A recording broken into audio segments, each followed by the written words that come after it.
സംസ്ഥാന പോലീസ് മേധാവി സ്ഥാനത്തേക്കുള്ള പരിഗണനാ പട്ടികയിൽ ഡിജിപി മനോജ് എബ്രഹാമിനെ ഉൾപ്പെടുത്തിയ സർക്കാർ നടപടി ചോദ്യം ചെയ്തുള്ള ഹർജി ഹൈക്കോടതി തള്ളി. മാധ്യമപ്രവർത്തകൻ MR അജയൻ നൽകിയ ഹർജിയാണ് തള്ളിയത്. ഹർജിയിന്മേൽ ഹൈക്കോടതി രജിസ്ട്രിയുടെ എതിർപ്പ് സിംഗിൾ ബെഞ്ച് ശരിവെച്ചു. വിഷ്ണു സുരേഷ് വിവരങ്ങളുമായി. വിഷ്ണു, വിജിലൻസ് അന്വേഷണം ഉൾപ്പെടെ നടക്കുന്നുണ്ട് എന്നുള്ളത് ചൂണ്ടിക്കാട്ടിയുള്ള ഹർജി, അതിലിപ്പോൾ കോടതി പറയുന്നത് എന്താണ്?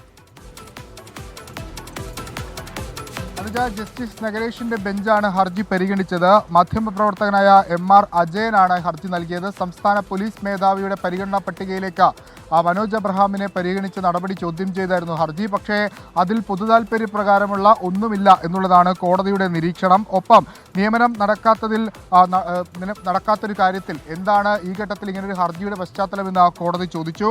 പരിഗണനാ പട്ടിക തയ്യാറാക്കിയത് സർവീസ് നിയമം അനുസരിച്ചെന്നും ഹൈക്കോടതി നിരീക്ഷിച്ചു.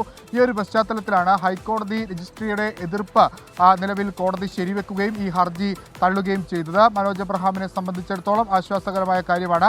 നേരത്തെ തന്നെ ഈ വിഷയത്തിൽ സർക്കാർ നിലപാട് വ്യക്തമാക്കുകയും ചെയ്തതാണ്.